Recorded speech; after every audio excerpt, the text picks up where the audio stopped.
ইংরেজি শুভ নববর্ষের দিনে তৃণমূল কংগ্রেসের প্রতিষ্ঠা দিবস। এই দিনেই 1998 সালে জাতীয় কংগ্রেস ছেড়ে মাননীয় মমতা বন্দ্যোপাধ্যায় তার নিজের দল গঠন করেছিলেন তৃণমূল কংগ্রেস।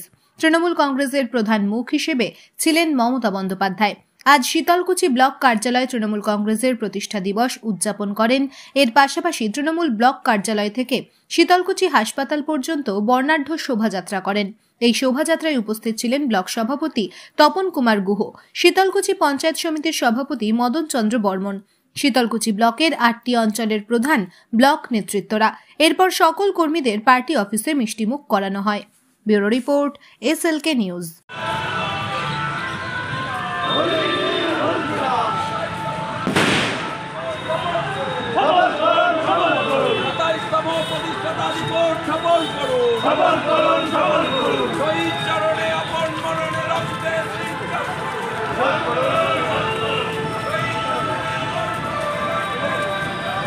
আমাদের 1998 সালের আজকের দিনেই 1 জানুয়ারি আমাদের দল প্রতিষ্ঠিত হয়েছে। 26 বছর পূর্ণ হয়ে গেল। 27-এ আমরা পদার্পণ করলাম। এটা আমাদের রাজ্য ঘোষিত কর্মসূচির একটা অংশ। আমাদের রাজ্য থেকে নির্দেশ দেওয়া হয়েছে 1 জানুয়ারি প্রতিষ্ঠাতা দিবস, 12ই জানুয়ারি স্বামী বিবেকানন্দের জন্মদিন, 23শে জানুয়ারি নেতাজি সুভাষের জন্মদিন এবং 26শে জানুয়ারি প্রজাতন্ত্র দিবসের কর্মসূচি অলরেডি আমাদের রাজ্য তৃণমূল কংগ্রেসের থেকে আমাদেরকে পালন করার জন্য বলা হয়েছে, নির্দেশ দেওয়া হয়েছে। আমরা প্রতিবারই এই দিনে আমরা প্রতিষ্ঠাতা দিবস পালন করি। প্রতিবারের নয়, আমরা আজকেও আমাদের এই প্রতিষ্ঠাতা দিবস পালন করলাম। আজকের দিনে আপনাদের এই পতাকা উত্তোলনের পরবর্তীতে সারাদিন মিলে আর কোনো প্রোগ্রাম আছে? আজকে আমাদের অঞ্চলব্যাপী একটা প্রোগ্রাম আছে।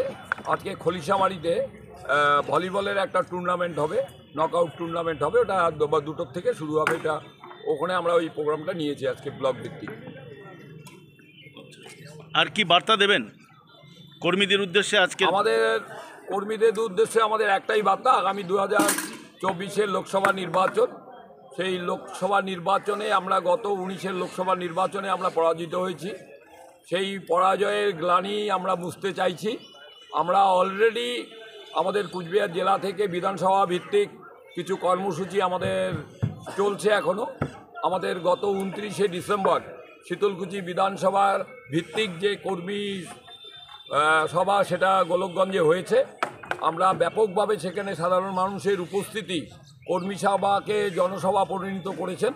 আমরা আশা করছি 2024-এর লোকসভা নির্বাচনে কুচবিহার 1 নম্বর লোকসভা কেন্দ্রে আমাদের জয়, শুধু ঘোষণাটাই বাকি আছে। ধন্যবাদ।